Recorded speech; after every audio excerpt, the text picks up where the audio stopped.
Édition spéciale, retenez bien l'heure, 13h, en direct de Goma, avec le président de la République. Dans l'émission Le Débat, le chef de l'État répond aux questions de Françoise Bouela, RTNC, et aux questions de Top Congo FM.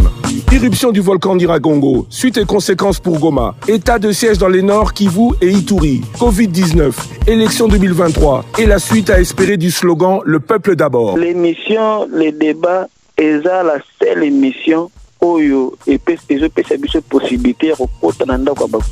Édition spéciale, ce jeudi 1er juillet, 13h, avec le chef de l'État, le président Félix Antoine Tshisekedi Tshilombo.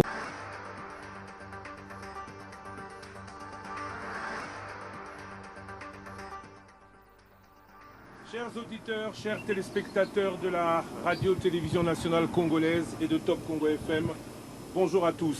30 juin, 61e anniversaire de l'indépendance, avec les populations de Goma, ville meurtrie, en état de siège, nous recevons Françoise Bouela de la RTNC et moi-même, le président de la République, Monsieur Félix Antoine Tshisekedi Tshilombo. Monsieur le Président, bonjour.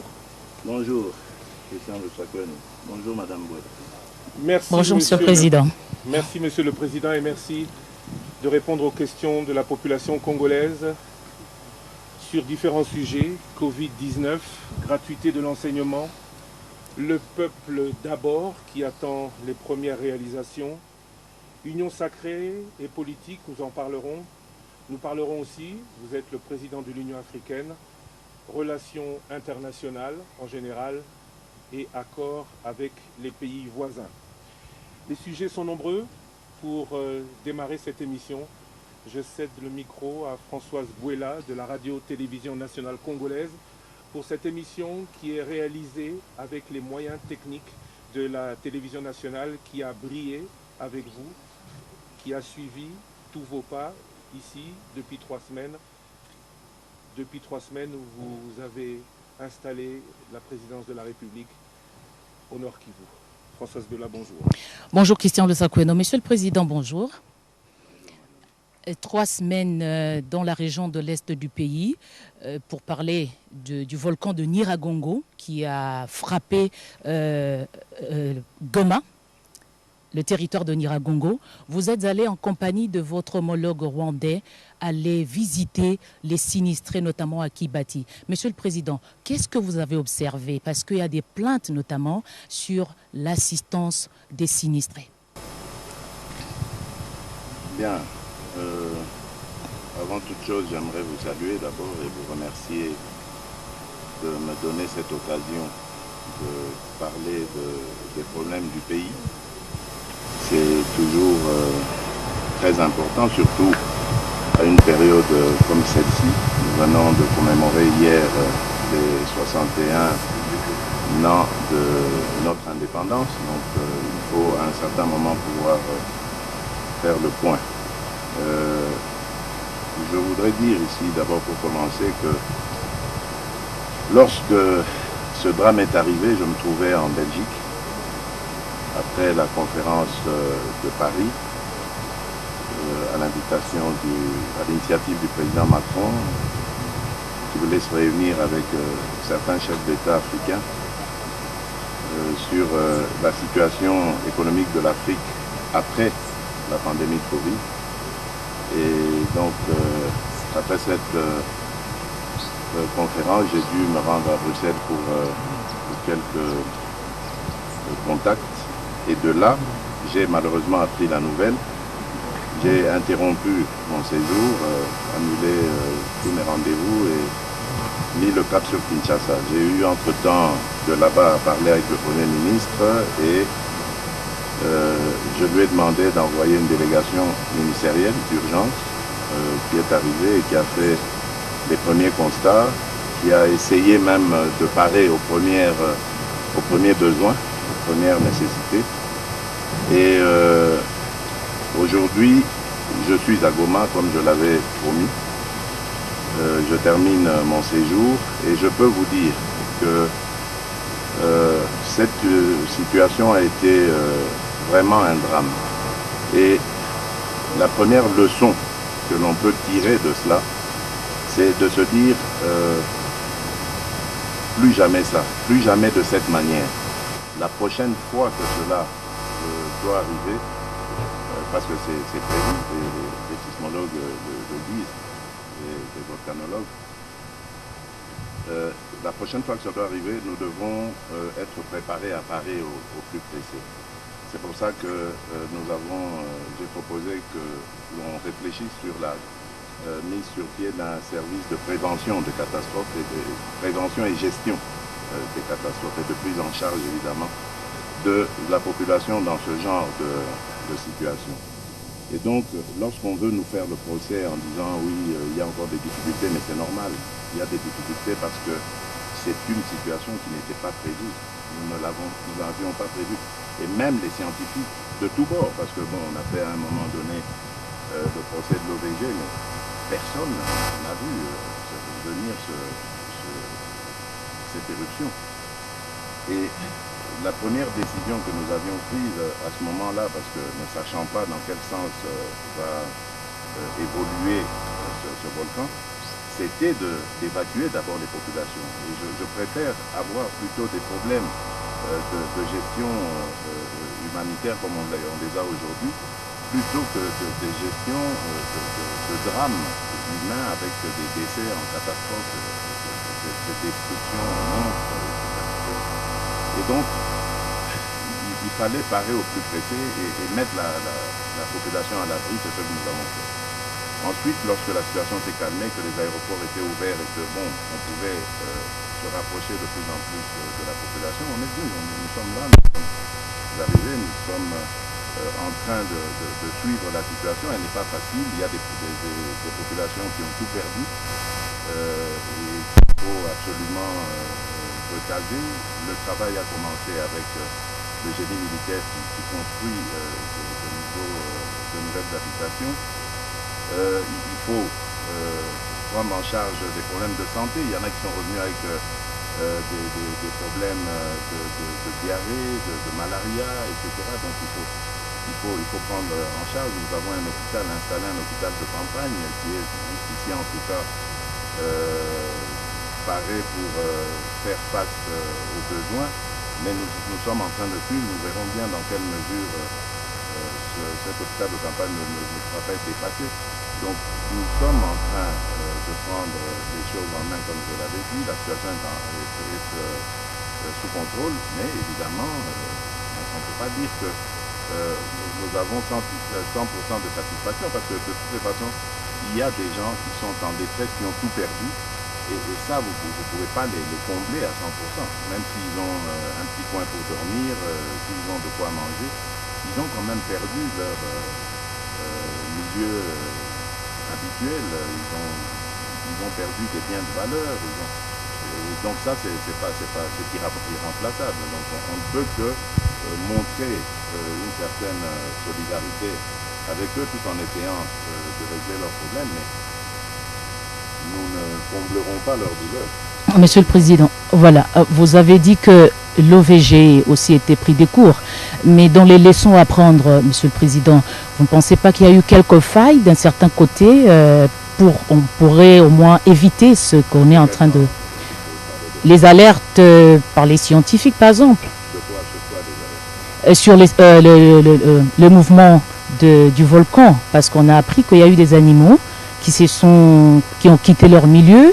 Ça pouvait au moins alerter parce que c'est... Je ne sais pas avec qui vous avez parlé, mais moi je parle, je vais encore d'ailleurs aller le voir aujourd'hui, le directeur de l'observatoire qui m'a dit, pour la première fois, il n'y a eu aucune alerte. Et même les animaux qui, d'instinct naturel comme ça, parfois préviennent par leur attitude, n'ont même pas eu ces attitudes qui peuvent alerter les populations. Je ne sais pas avec qui vous avez discuté, mais moi je vous parle, et je crois que c'était devant les médias d'ailleurs que ce rapport était en train de mettre fait. C'était au moment où j'ai été, avant d'y aller à nouveau avec le président Kagame, voir le site de Nyiragongo. Et c'est là qu'il a dit qu'il n'y avait aucun signe. Et pourtant ils ont des capteurs disposés de part et d'autre du Nyiragongo et de ces montagnes attenantes là. Eh bien, ils n'ont rien pu déceler. Ça, il l'a dit clairement, il n'y avait aucun signe. Donc, on ne peut pas leur faire le procès d'incompétence ou de culpabilité. Aujourd'hui, comme vous l'avez dit, Monsieur le Président, on doit se réjouir que Goma est resté quasi intact, en tout cas la ville. Gloire à Dieu. Goma, dont on voit, pour ceux qui ne sont pas venus depuis de nombreuses années, un dynamisme économique surprenant, diront certains. Admirable, moi je trouve. Qu'est-ce que cela inspire au chef de l'État d'un pays où ce dynamisme ne semble limité qu'à une région? Est-ce que le Nord Kivu va devenir un exemple? Bien sûr. Ou est-ce que... qu'est-ce que cela inspire au président de la République? Mais vous savez, d'abord, de tout temps, cette région, à l'époque du Zaïre, on l'appelait, on était jeunes, on se souvient, le grenier du Zaïre. Pourquoi? C'est parce qu'il y avait déjà des producteurs, il y avait de l'activité. Et malheureusement, la guerre est venue s'installer, la violence, la mafia. Et cela a un peu entaché l'image de cette belle région de notre pays dont nous devons vraiment nous enorgueillir. Mais ça n'a pas, et c'est ça qui est admirable, eu un impact sur l'enthousiasme, sur le sens, l'esprit de créativité qu'il y a ici, l'esprit d'entreprise qu'il y a chez nos compatriotes ici. Et c'est ça qui est admirable et qui décuple ma détermination à leur ramener la paix et la sécurité. Parce que je suis convaincu que si il règne la paix et la sécurité dans cette partie du pays, le Congo fera un grand bond en avant. C'est vraiment une des parties qui est le moteur de la République. Ailleurs aussi, hein, mais Goma peut être le Nord Kivu, j'allais dire, au-delà même du Nord Kivu, je dirais toute cette partie est, nord-est, sud Kivu, Ituri, etc. Si on impulse, si on ramène la paix, la sécurité, on installe les incitants nécessaires pour booster l'esprit d'entreprise, encadrer les investisseurs, les rassurer, on fera un bond considérable. Goma est exemple pour la République démocratique du Congo, pour d'autres provinces? Oui, il doit servir d'exemple. Mais je disais, il n'y a pas... Ce qui est magnifique dans notre pays, c'est que chaque partie a ses spécificités. Et si on met toutes ces parties ensemble, dans la paix, la sécurité, le respect des droits et des libertés, la justice, une vraie justice, je crois qu'on va avoir un pays formidable. Pourtant, le Nord Kivu est en état de siège. Parlons de cet état de siège. Est-ce que l'on peut dire que c'est un succès à la date d'aujourd'hui et combien de temps va-t-il durer? Vous êtes très pressé. Très pressé, l'état de siège, ce n'était que début mai. On va peut-être maintenant, bientôt, là, être à 2 mois de cela. Vous allez vite en besogne. Vous demandez trop tout de suite. Et c'est assez perturbant pour nous qui gérons les choses. Parce que nous devons faire le point de la situation. Attention, on parle ici de 20 ans de situation de non-État, de 20 ans de violence systématique, de 20 ans de système, de fonctionnement de système mafieux qui a touché plusieurs secteurs et malheureusement aussi les secteurs institutionnels tels que l'armée, tels que certaines autorités du pays, etc. Donc, tout ça, c'est pas à détricoter en 1 ou 2 mois d'état de siège. Vous allez vite en besogne. Mais c'est quoi l'avantage de l'état de siège? Parce que c'est ça qu'il faut regarder. Ça veut dire que si nous avons des administrateurs militaires qui ont la prérogative d'être les yeux et les oreilles du chef de l'État. et qui ont de l'expérience, parce qu'on n'a pas pris n'importe qui, ce sont des officiers supérieurs de notre armée qui sont outillés, expérimentés, qui connaissent notre armée, son fonctionnement, ses faiblesses et ses qualités. Et donc, en plus de ça, ils vont avoir la tâche administrative de gérer la province. Et comme la mission première, elle est sécuritaire, de ce côté-là, nous pouvons être sûrs que nous venons de renforcer nos capacités de gestion de nos forces de défense. Avec eux, j'ai reçu une tonne d'informations nécessaires pour renforcer les capacités de notre armée, de nos forces de défense, de sécurité, de renseignement. Et le temps que tout ça se mette en place, parce qu'il y a des effectifs à apporter, il y a de la technologie à mettre en place, il y a de la capacité à apporter à nos forces. Tout cela ne va pas se décider en un claquement de doigts. Il faut du temps pour que ça se mette en place. Mais au moins, puisque ces gouverneurs militaires sont là, les opérations ont déjà commencé, d'ailleurs affichent leurs résultats. Nous allons apporter à cela en plus la mise sur pied très prochaine, en tout cas, du processus de la coordination du processus DDRCS, donc désarmement, démobilisation, réinsertion communautaire, j'insiste, parce que la particularité cette fois, c'est de travailler avec les communautés pour encourager nos compatriotes qui sont pour moi dans la perdition en allant dans ces groupes armés à sortir. Mais maintenant, ça ne va pas s'arrêter qu'à sortir, il faut les prendre en charge, bien les gérer, les encadrer, les désendoctriner pour les réinsérer davantage dans la société, peut-être avec une qualification qui ferait qu'ils ne seront plus tentés d'aller dans ces aventures et vont se consacrer à la construction de la société dans laquelle ils vont retourner, dans laquelle ils étaient, ils vont retourner. Et puis il y a la stabilité. Donc DDRCS, c'est la stabilité qui, au bout, est visée. Monsieur le Président, puisque vous parlez de DDRS, jusque-là, vous n'arrivez pas à nommer les animateurs alors que vous avez fait des annonces. C'est pas que je n'arrive pas, vous faites bien de le dire. Mais écoutez, il y a eu avant cela d'autres processus DDRCS. C'est pas de nommer qu'il s'agit ici, c'est d'être sûr des personnes d'abord qu'on va désigner, mais surtout du résultat. Et c'est ce que nous faisons au préalable. Nous préparons les choses pour que lorsque les animateurs, comme vous les appelez, vont arriver, qu'ils soient à l'aise pour faire leur travail et surtout qu'ils nous amènent le résultat escompté, c'est-à-dire la sortie, les redditions que nous attendons et la prise en charge de ces miliciens pour les réinsérer dans la société, les rendre utiles à la République. Ça pourra prendre encore un tout petit peu de temps? Non, plus beaucoup, c'est une question de jours. Plus beaucoup de temps. Monsieur le Président, vous avez dénoncé la mafia dans l'armée. C'est quand même contradictoire.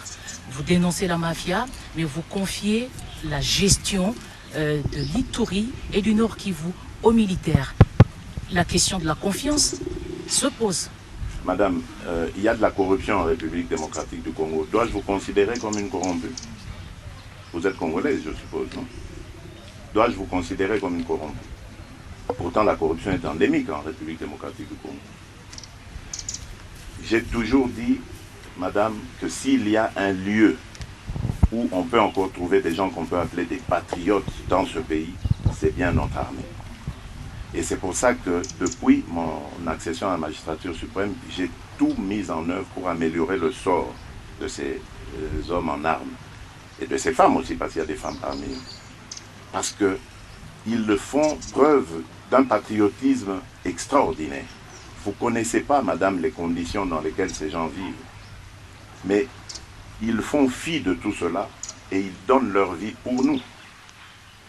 Mais malheureusement, parmi eux, comme dans toute organisation, il y a des brebis galeuses, malheureusement. Et c'est cela, c'est là que je veux extirper de cet ensemble exemplaire qu'est notre armée nationale. Comment vous allez faire? Mais le travail continue. Il y en a déjà qu'on commence à interpeller, il n'y a pas de problème.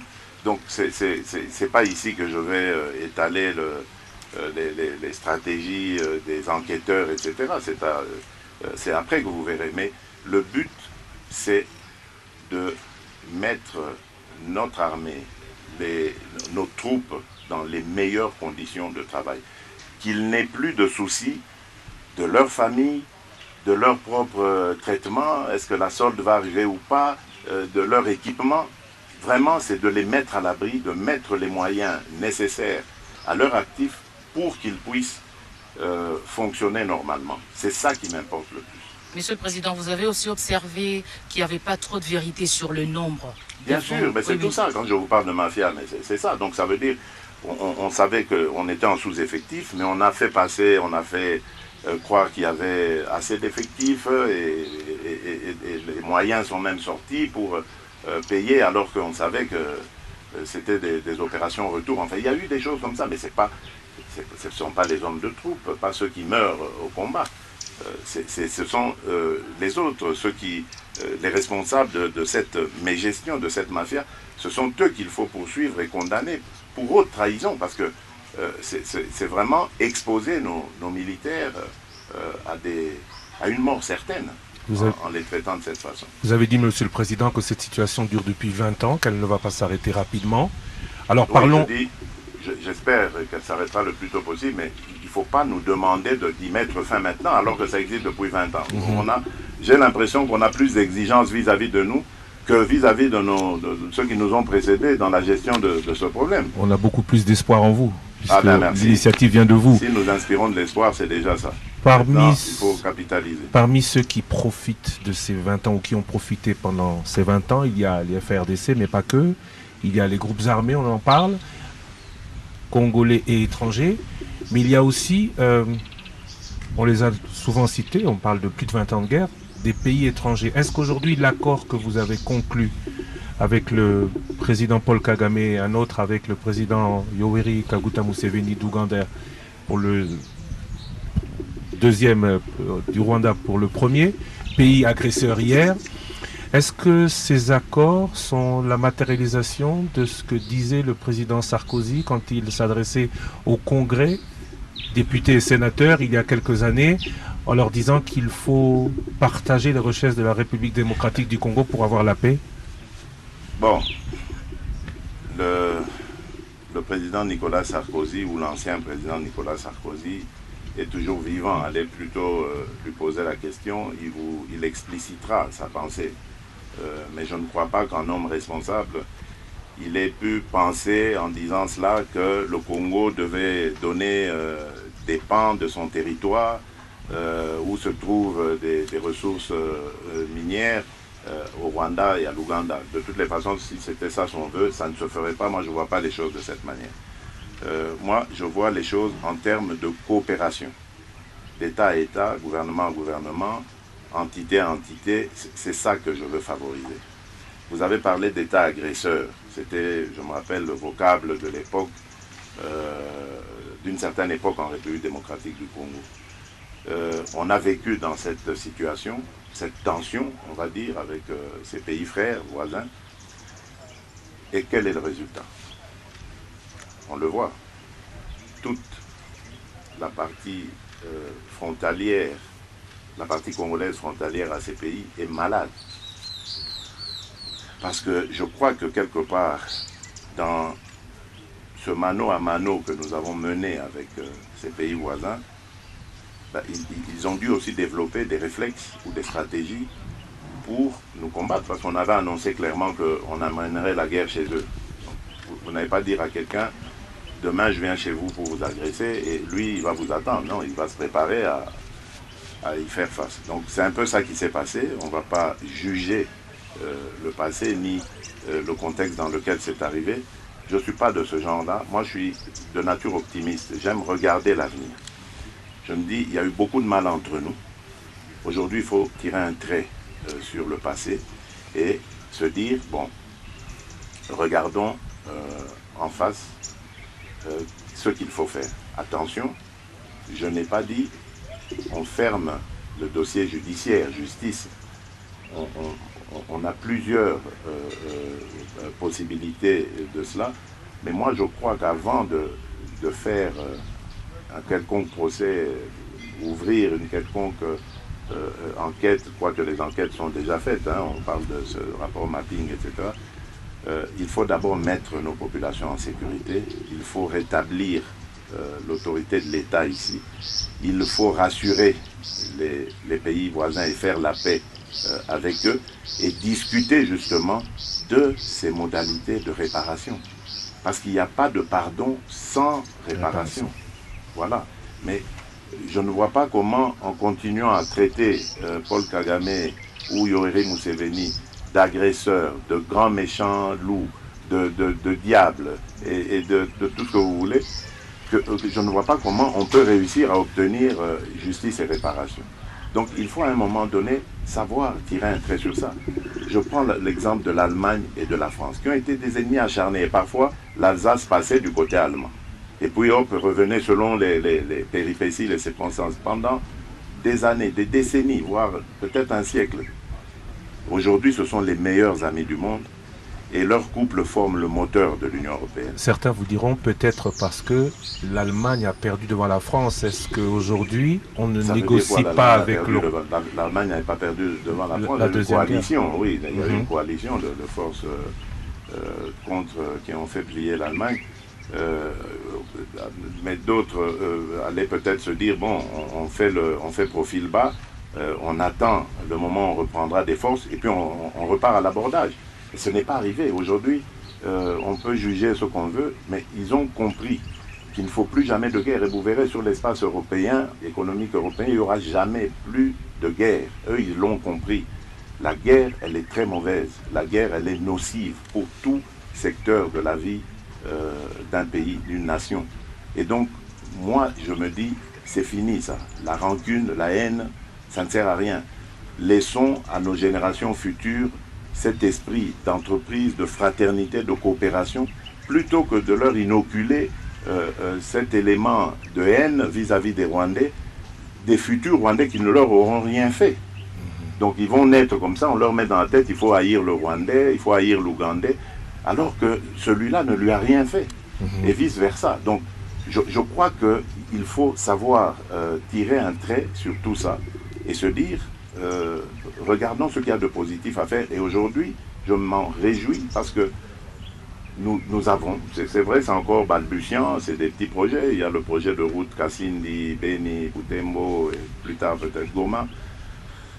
Il y a cette coopération entre la Sakima et une entreprise rwandaise pour relancer l'industrie d'or, etc. Donc, ce sont des petites, comment j'allais dire, les prémices, des petits exemples, des petites initiatives, mais qui, à mon avis, seront appelées à grandir. Et c'est tant mieux pour la paix, pour la sécurité et surtout pour le bien-être de nos populations respectives. Pour terminer avec ce dossier état de siège, la fin de l'état de siège coïncidera-t-elle, selon vous, au retour à la situation initiale de paix? Parce que la crainte, c'est qu'une fois que l'état de siège se termine, une fois que la paix est revenue, l'absence de l'État que l'on observe un peu partout, dans des contrées où on a un commerce de coltan, de minerais que tout le monde nous envie, cette situation ne revienne à l'initiale? J'ai pas très bien compris. Donc ça veut dire quoi une fois que les militaires seront partis, une fois que l'état de siège sera terminé, on retombe dans les ordres puisque du fait de l'absence de l'État? Non, je ne pense pas. C'est pas ça le but justement, mais l'état de siège c'est ça. L'état de siège c'est pour ramener la paix et la sécurité d'abord, mais ensuite la stabilité, l'autorité de l'État. Lorsque tout sera ramené et que les administrateurs militaires qui sont là aujourd'hui repasseront la main aux civils, mais ces derniers n'auront pas de soucis autres que de continuer la gestion telle qu'elle avait commencé en instaurant davantage la présence et l'autorité de l'État. Parlons Covid-19. L'épidémie a touché le monde entier, elle touche la République démocratique du Congo et on parle de plus de 70% d'occupation dans les hôpitaux, des sièges ou des lits Covid. Mais on parle aussi de 8 mois, maintenant de 6 mois d'arriérés de salaire pour ceux qui organisent la riposte. Est-ce qu'on peut tout bloquer, demander à tout le monde de faire des efforts et ne pas rétribuer ou bien payer ceux qui sont au front et qui prennent les risques de se contaminer et contaminer les autres? Non, non, pas du tout. Et je suis totalement d'accord avec vous. Moi, je suis solidaire de ces gens. J'ai interpellé le ministre du Budget, le ministre des Finances, et c'est là que je sais que l'argent est là maintenant, il est disponible. Simplement, les paiements vont être échelonnés. Donc je crois qu'ils vont d'abord payer deux ou 3 mois et puis ensuite résorber tout le retard. Et je précise encore ici, et je tiens à le dire, à le marteler, pour le moment, et le gouvernement le sait, nous avons 2 grandes priorités. C'est l'armée, donc la sécurité, et la santé, la lutte contre la pandémie. Ce sont nos 2 grandes priorités qui doivent captiver tous nos moyens, toute notre concentration, quitte à devoir sacrifier certains autres secteurs, mais il faut se concentrer sur ça, parce que ça, ces 2 seuls secteurs, s'ils ne sont pas bien gérés, ils peuvent miner toute notre économie et toute la stabilité du pays. Monsieur le Président, puisqu'on parle de Covid, les vaccins sont arrivés, notamment à Kinshasa, mais vous ne venez toujours pas fait vacciner au moment où vos compatriotes arrivent quand même à le faire. Qu'est-ce qui se passe? Je crois que j'ai eu raison de ne pas le faire. Parce que celui que nous avons eu, c'est AstraZeneca. Et ça, je vais vous parler très franchement. À l'époque du ministre Eteni, le sortant de la Santé, nous étions prêts, c'était à la mi-mars, je me souviens, à lancer la campagne de vaccination. Et je crois que c'était même la veille. Et j'ai vu cette information à la télé d'abord et puis dans les réseaux, je pense. J'ai transféré d'ailleurs cette info un matin au ministre pour lui dire attention, demain nous allons lancer la campagne, mais regardez ce qui se passe en Europe. AstraZeneca, je crois que c'est suédois, je pense, si mes souvenirs sont bons. Tous ces pays scandinaves, de l'Europe de l'Ouest, etc., tous avaient pris la décision de suspendre, enfin tous, il y en avait 11 à peu près qui ont pris la décision de suspendre AstraZeneca. Pourquoi? Parce que, bon, ils estimaient qu'il n'était pas efficace, etc. Donc, a fortiori, nous qui allions bénéficier de ce produit, qu'est-ce qu'on va en faire? Donc, on ne pouvait que aller dans le même sens. Excusez-moi, je crois que je viens d'avoir la décharge d'un gentil oiseau, qui passait. C'est une bénédiction, je pense. Oui. Je ne sais pas si c'était un oiseau ou un arbre qui a laissé tomber. Alors, je parlais donc du vaccin.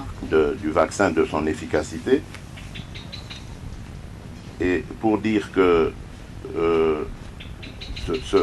à partir du moment où ces pays ont pris des mesures de précaution vis-à-vis d'AstraZeneca, eux qui en connaissent les propriétés, qui l'ont fabriqué. Donc, a fortiori, nous, on était dans l'obligation de le faire. Donc, nous l'avons fait. Nous avons suspendu cela pendant, je pense, 1 mois, jusqu'au moment où, ailleurs, ils ont levé, mais pas tous, parce qu'il y a des pays qui ont carrément interdit l'utilisation de ce vaccin. Et donc, à partir de ce moment-là, on se pose des questions. Et moi, je me suis posé des questions sans être un scientifique. Donc, j'ai demandé les avis des uns et des autres. Ils étaient partagés. La seule chose qui m'a intéressé, c'était de savoir est-ce que c'est dangereux pour la consommation de nos compatriotes. Comme je n'ai pas vu le caractère dangereux, on a laissé faire. Mais moi-même, je n'en étais pas convaincu. Aujourd'hui, il y a d'autres vaccins beaucoup plus efficaces, en tout cas ils l'ont démontré, et qui vont arriver à la mi-juillet, en tout cas au courant de ce mois. Et là, je l'ai dit, vous verrez, je me présenterai, je me ferai vacciner, il n'y a pas de problème. Et je n'ai pas eu tort, je le disais tout à l'heure à propos d'AstraZeneca, parce que même en parlant avec mon homologue rwandais, au Rwanda, il y a eu 4 décès de personnes qui étaient vaccinées 2 fois d'AstraZeneca et qui ont recontracté le virus et malheureusement en sont décédés. 4. Donc ça veut dire qu'il y a un problème avec ce vaccin. Ce sont des cas qu'on n'a pas vus ailleurs. Je ne veux pas faire la publicité des produits ici, mais je pense que c'était ça plus le problème qui m'a un peu retenu. Et voilà, donc c'était pas une arnaque pour dire aux gens, vous faites ce que je ne fais pas. Non, pas du tout. Les prochains vaccins qui arriveront, vous verrez, mon épouse et moi, nous ferons vacciner. Les enfants aussi, s'ils veulent. Hein, parce que le Covid-19, c'est la gratuité des soins garantie par le gouvernement. Le responsable de la riposte a avoué lui-même, le professeur Mouyembe pour le citer, qu'il a dû payer au moins $3000 pour se faire soigner. Gratuité des soins, mais aussi des mesures que certains ne comprennent pas, pour lesquelles ils voudraient être dédommagés. Je parle du couvre-feu, je parle de la fermeture de certains lieux publics pour éviter la propagation. Alors, la gratuité des soins, est-ce que c'est possible ou c'est un vœu pieux? Et 2, est-ce qu'on pense à dédommager ceux qui souffrent des mesures prises par le chef de l'État? Non, la gratuité des soins, ce n'est pas un vœu pieux. Ça a été décidé évidemment lors de la première vague, souvenez-vous, et ça a été assuré. Et même lorsqu'il y a eu la seconde vague, qui a commencé un peu vers la fin de l'année 2020 et jusqu'autour du mois de mars, nous avons également pu gérer la situation. Mais il y a eu une troisième vague, un petit peu imprévue, et qui est arrivée assez rapidement aussi. Donc il nous a pris à dépourvu quelque part. Donc nous avons évidemment dû parer au plus pressé, mais ne vous en faites pas, notre objectif, c'est de garantir l'accès aux soins, aux vaccins à tout le monde. Et d'ailleurs, on ira beaucoup plus loin. Je l'ai déjà demandé au Premier ministre, j'attends des résultats de sa part. Vous savez qu'un hôpital comme celui du Cinquantenaire a une capacité au moins d'accueil de 1000 lits. Non, actuellement, donc en plus de ce qui, je pense, de 800 lits. Mais n'est pas utilisé. Mais qui ne sont pas utilisés. Pourquoi? Voilà. Mais sûrement parce que l'État doit de l'argent sur les exercices passés où cet hôpital a dû faire des efforts, a dû prendre sur son propre budget, etc. Donc c'est là que j'ai dit au Premier ministre de regarder ce qu'il y a à faire, de dédommager ou de combler le vide qu'il y a, à combler le manque à gagner de cet hôpital, et ensuite de permettre à celui-ci d'avoir le rendement qu'il faut. Et si nous ouvrons cet hôpital à la population, nous pourrons quand même gérer cette situation. Donc c'est possible de le faire. Ne soyons pas alarmistes. Je comprends la situation actuelle. Je vous l'ai dit, elle est arrivée de manière brusque. Je crois que ça nous a pris un peu au dépourvu. Mais il faut très vite se relever et y faire face. Il ne nous reste qu'une dizaine de minutes. Alors on va aller beaucoup plus rapidement dans les autres sujets. Parlons social, gratuité de l'enseignement, on aurait pu s'y installer. Salaire des enseignants, qualité des enseignements, malheureusement ce sera difficile. Le peuple d'abord. C'était un slogan, celui de votre parti, d'origine, l'UDPS. Aujourd'hui, beaucoup se plaignent que cela prend du temps à se réaliser dans les faits. Alors, à quand le mieux-être de cette population, tant vanté par le candidat Félix Tshisekedi pendant la campagne? Vous savez, je vous le disais tout à l'heure, je dis, mais c'est quand même incroyable ce qu'on nous fait. Mais vous m'avez répondu, c'est parce que nous suscitons de l'espoir, mais tant mieux. Je crois que c'est quand même un procès injuste qu'on nous fait. En arrivant au pouvoir partout au monde, il n'y a aucun régime ou gouvernement ou que sais-je, président de la République qui en arrivant a eu une baguette magique qui du jour au lendemain a changé le sort de sa population. Je ne veux pas revenir sur le passé parce que moi je n'aime pas faire le procès de mes prédécesseurs. Je ne vais pas le faire. Mais ce pays n'a pas, tout ce que je peux dire, c'est que ce pays n'a pas commencé à mal aller avec l'arrivée de Félix Tshisekedi à sa tête. Ça n'a pas commencé à mal aller quand je suis arrivé. Mais beaucoup en espéraient tout de suite mieux. En arrivant, j'ai trouvé une montagne de problèmes. que j'essaye de résoudre. Ce principe de la gratuité est inscrit dans notre Constitution. Pourquoi est-ce qu'elle n'a pas été appliquée? Mais moi, j'arrive avec les moyens du bord que je trouve, je prends la décision de l'appliquer. Et le résultat, c'est qu'il y a au moins 4 millions d'enfants qui étaient hors parcours scolaire qui reviennent. Et c'était tellement formidable que nous avons été dépassés par le succès de cette mesure. Les classes surabondées, etc.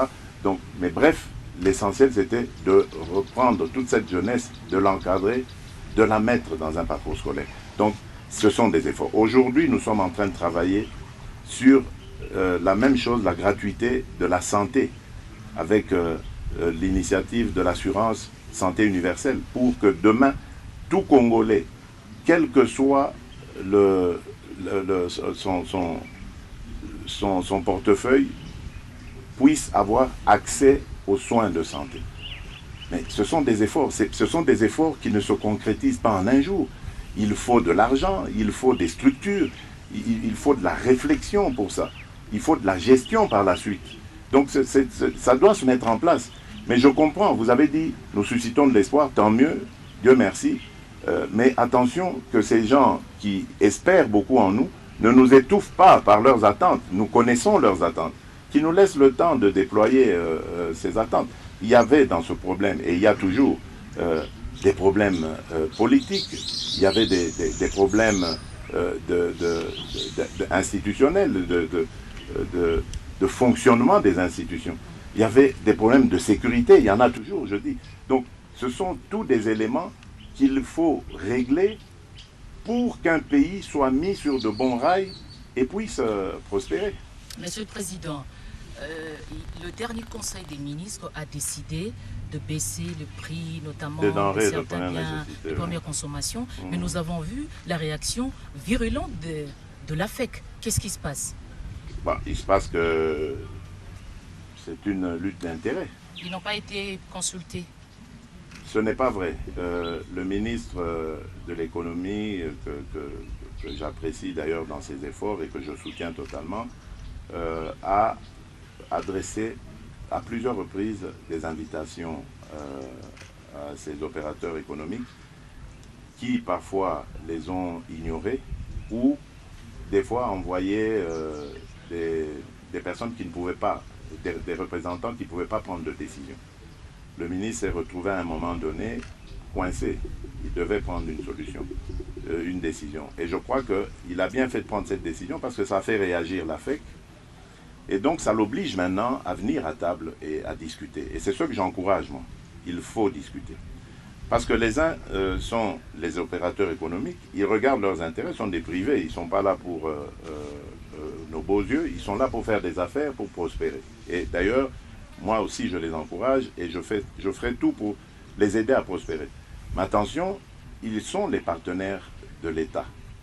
Et l'État est là pour garantir le bien-être des populations. Et donc, à ce moment-là, ils doivent se mettre autour d'une table et discuter avec l'État pour l'intérêt de la population. Parce que c'est celui-là que nous cherchons. Ce sont les Congolais qui nous ont mis là et qui attendent des résultats. On venait d'en parler là tout à l'heure. Donc, nous devons absolument tout mettre en œuvre pour soulager, tant soit peu, le quotidien de nos compatriotes. C'est ça que nous poursuivons comme objectif. Il ne nous reste que 4 minutes. Nous rappelle la je production. Vous en rajoute 10 ou 15 si vous voulez. Avec votre autorisation, voilà. Françoise Boila. Il ne faut pas qu'on vous mette sous pression. Hein. Merci, Monsieur le Président. On n'est pas sous pression. Alors, généralement, à pareille circonstance, à la faveur du 30 juin, vous avez eu accordé des grâces à certains prisonniers, notamment ceux du procès de 100 jours. Cette année, vous comptez répéter ça? Oui, bien sûr, mais j'attends les propositions. C'est la ministre de la Justice qui doit me les faire. Je ne connais pas tous les cas. C'est elle, la spécialiste, c'est elle qui me les transmettra. Puisqu'on parle de certains cas. Oui, certains cas, justement, il y en a d'autres comme Vital Kamerhe. Il peut espérer obtenir une mesure de grâce de votre part. Vous pensez que c'est ici que je vais répondre à cette question? Vital Kamerhe, c'est mon frère. Je suis totalement désolé de ce qui lui arrive, affecté aussi. Je ne l'ai pas voulu, contrairement à certains dirent mal intentionné. Je ne l'ai pas voulu. Dès le départ de cette affaire, je vous rappelle d'ailleurs, c'est au sein d'un conseil de ministres que c'était parti à l'époque du Premier ministre Ilunga Ilunkamba. C'est lui d'ailleurs qui avait sorti le problème ouvertement en séance. Puis le ministre de la Justice de l'époque a renchéri en disant, Monsieur le Président, ce que vient de dire le Premier ministre ne vaut même pas une instruction de votre part. Dès demain, je saisis la justice. Ce jour-là, ce conseil n'avait pas été couvert par mon directeur de cabinet habituel, c'est-à-dire Vital Kamere, mais c'était un de ses adjoints. Et donc, après, je l'ai fait venir, je lui ai posé la question, je lui ai dit, tiens, on a parlé des fameuses maisons qu'on a à construire dans ce programme des 100 jours. Est-ce que c'est notre affaire? Il a dit non, c'est pas notre affaire. Je dis bon, ça va. Donc, que la justice fasse son travail. Et malheureusement, de fil en aiguille, on en est arrivé là. Ce que je peux accepter comme reproche, c'est que on me condamne de ne pas avoir donné des injonctions à la justice pour qu'elle ne fasse pas son travail et que lui ne se retrouve pas dans cette situation. Mais alors, dans ce cas, qu'on me dise qu'est-ce que j'aurais fait de mes principes, alors, qui sont de laisser la justice libre de faire son travail. Mais bon, ce qui est arrivé, nous le déplorons tous. Je continue à croire que Vital Kamere est non seulement quelqu'un de sérieux, de correct, mais en plus quelqu'un dont la République a besoin. Grâce à son intelligence, grâce à son expérience. Et je suis convaincu qu'il jouera à nouveau un rôle dans ce pays.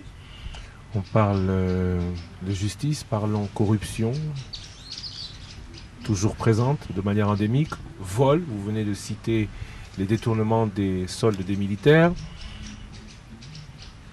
Il y a l'IGF qui fait son travail, il y a aussi la PLC dont le rôle est de lutter contre la corruption. Est-ce que ces coordinations, ces bureaux, ces agences qui sont au sein de la présidence de la République pourront aller jusqu'au bout? Est-ce qu'il n'y a pas le risque qu'elles remplacent la justice? Est-ce que tout ce qu'elles diront sera suivi des faits? Bon, ça c'est l'avenir qui nous le dira. Je ne sais pas comment répondre à cette question, mais je préfère vous dire d'abord, Christian Lusakweno, qu'il y a quelque chose que je n'avais jamais soupçonné avant d'arriver au pouvoir. C'est l'ampleur de la corruption dans ce pays. Vous n'avez aucune idée, mais je vous dis, aucune idée de ce qui s'est passé à ce niveau-là dans ce pays. C'est pire même que d'avoir volé et tué quelqu'un. C'est criminel. Mais c'est devenu un système.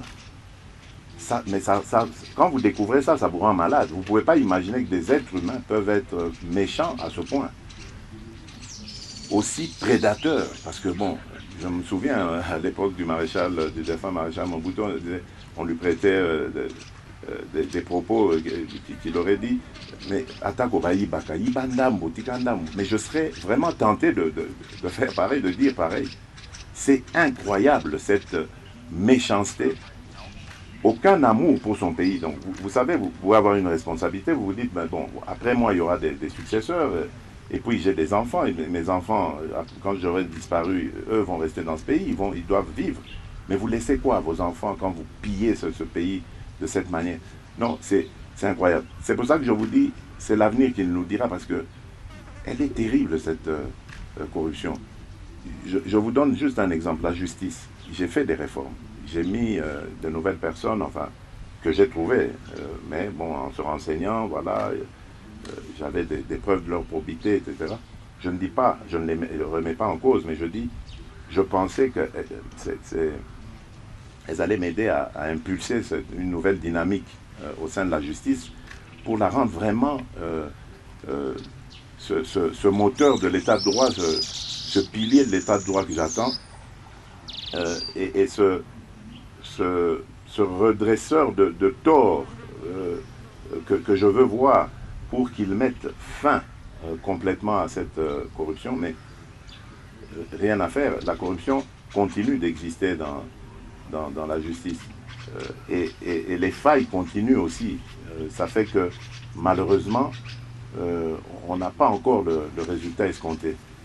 Et donc vous voyez, ce n'est qu'un exemple parmi tant d'autres pour vous montrer que, bon, il y a un problème. Peut-être qu'il y a des efforts à fournir de la part des autorités dans le sens où on doit peut-être mieux rémunérer ces gens pour les empêcher d'avoir cette boulimie à vouloir régler les problèmes de leur manière.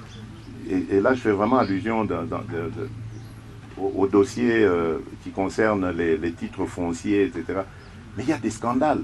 On va jusqu'à s'en prendre même à des ambassades, des propriétés qui appartiennent à des ambassades étrangères. L'ambassade du Burundi notamment. Par exemple, mais il y en a d'autres, Chine, Nigeria, il y a eu vous voyez des titres fonciers, parcellaires qui ont été fabriqués. Enfin, mais c'est une... Mais comment vous, incroyable, mais comment vous expliquez si le mal est si profond, Monsieur le Président, comment vous expliquez qu'à la date d'aujourd'hui, on n'est pas encore entendu de nouvelles condamnations, de nouveaux procès, que ces gens-là circulent toujours. Voilà, très bien. Mais c'est tout ça. Moi aussi, je vous ai dit, moi, malheureusement, enfin, moi, je ne m'immisce pas dans ce qu'il y a. Je constate. Je ne suis pas juge. Je n'ai pas à leur dire ce qu'ils doivent faire. Je ne sais pas leur dire ça. C'est eux qui sont mieux qualifiés, plus expertisés que moi pour le faire. Donc, c'est eux qui doivent. Mais moi, je pose ces problèmes. Ces questions, je les pose en disant, mais c'est pas normal. Et d'ailleurs, même quand on arrête des gens, parce que bon, je vois, il y a eu quelques sensations, des gens arrêtés, condamnés. Mais où est le produit de la corruption ou du vol? Pourquoi est-ce qu'on ne reprend pas cela? Pourquoi est-ce qu'on ne le voit pas? On condamne quelqu'un parce que, admettons, il a volé 20 millions. Ok, mais où sont les 20 millions? Même s'ils ont été transformés en biens matériels. Mais il faut saisir ce bien matériel parce que c'est un bien mal acquis. Mais on ne le voit pas. Donc, il y a un problème dans notre justice. Il n'y a pas de restitution. Et tant que la justice ne fonctionnera pas comme nous y attendons, mais les résultats, tout le reste en pâtira. Bravo à l'IGF parce qu'elle commence quelque part à faire un peu le travail de la justice. Bravo à l'APLC qui a eu quelques problèmes de démarrage, mais maintenant je pense que ça va aller. Parce qu'ils font leur travail, mais ça ne suffit pas. Si la justice ne fait pas le sien, il n'y aura pas d'efficacité. Et ça, j'ai vraiment voulu taper sur la justice parce qu'ils le savent. Tous les magistrats, les responsables que j'ai mis, ils savent que je ne suis pas content, satisfait de leur rendement actuellement et que j'exige beaucoup plus de leur part. Donc vous n'êtes pas satisfait aussi du Sénat parce que vous avez réagi après que cette Chambre n'ait pas voulu lever les immunités de l'ancien Premier ministre. Madame, attends, voilà, très bien, attention. Vraiment ici, je tiens à préciser parce qu'il ne faut pas que l'ancien Premier ministre Matata pense que j'en veux après lui. C'est quelqu'un que je respecte et que j'apprécie beaucoup d'ailleurs. Mais je ne comprends pas qu'on crée cette catégorie de Congolais qui peuvent d'une part être justiciables et rendre compte à la justice, et d'autre part des Congolais qui ne peuvent pas, qui peuvent eux être extirpés de la justice. C'est très mauvais, et même pour lui, l'ancien Premier ministre Augustin Matata, même pour lui, ce n'est pas du tout quelque chose de profitable, parce que bon, c'est un acteur politique. Demain, il aura peut-être... C'est pas une chasse à la sorcière, Monsieur le Président. Pas du tout, je ne peux jamais souhaiter ça. J'ai toujours dit, il faut que la justice fasse son travail. Et il ne faut jamais compter sur moi pour que j'aille m'immiscer. Posez la question, vous êtes des journalistes, d'ailleurs, il vous arrive de faire des investigations, ou allez poser la question aux juges, ils vous le diront. Il y a eu dans mon entourage, et il y a sûrement même encore, des gens qui ont tenté d'aller, et je le dis ici, là je crois qu'on m'entendra, qui ont tenté d'aller influencer des juges, etc. Je le sais. J'ai dit aux juges, le prochain qui vient, parce qu'il ne vient pas de ma part, arrêtez-le pour trafic d'influence. Faites-le. Ça ne me gênera absolument pas. Parce que je veux que la justice soit indépendante. et surtout qu'elle soit ce bras séculier que j'attends moi, qui va nous aider pour instaurer l'état de droit. Monsieur le Président, à Kinshasa et un peu partout dans le pays, on parle des cadeaux que vous allez faire aux députés pour avoir renversé la majorité qui ne correspond pas aux résultats des urnes et qui ont fait de vous président de la République et qui ont défini la majorité, Monsieur le Président. C'est votre cadeau? D'ailleurs, réfléchissez bien.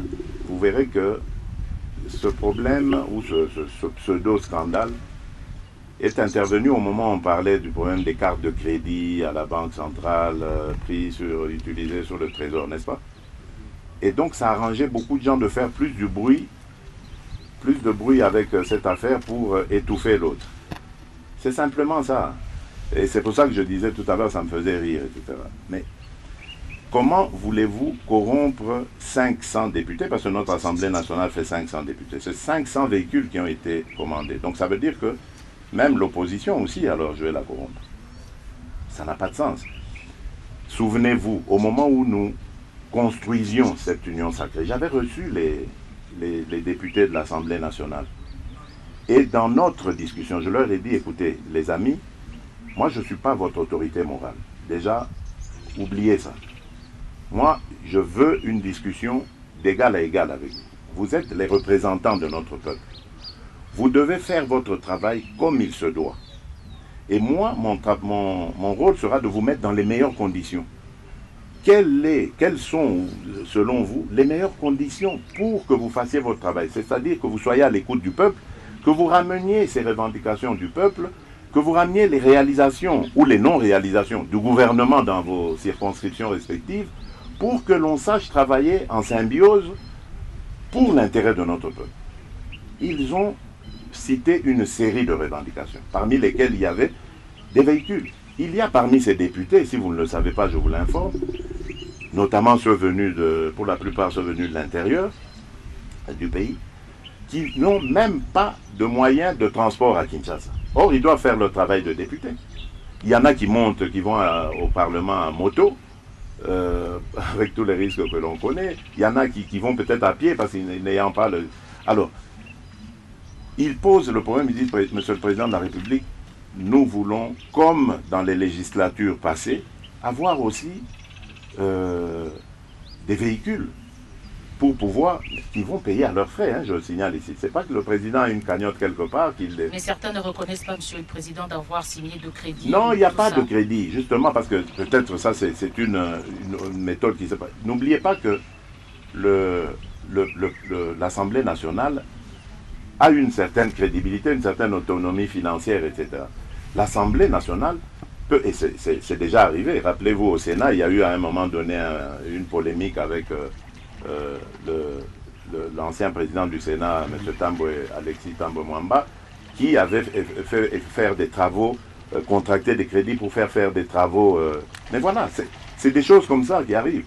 Donc maintenant qu'on pose la question, qu'on n'accuse pas directement de corruption, l'Assemblée nationale, avec son bureau, son président, ont tout à fait le droit de prendre langue avec des opérateurs économiques, des vendeurs d'automobiles, pour voir comment, ensemble, ils peuvent faire les montages financiers qu'il faut afin de fournir ces véhicules. Ce que j'avais fait, moi, c'était de dire, oui, je suis d'accord avec vous, pour optimiser votre rendement, eh bien, vous allez avoir des véhicules. Mais on ne va même pas s'arrêter là, on va continuer. Je l'ai même dit d'ailleurs dans mes discours à la nation.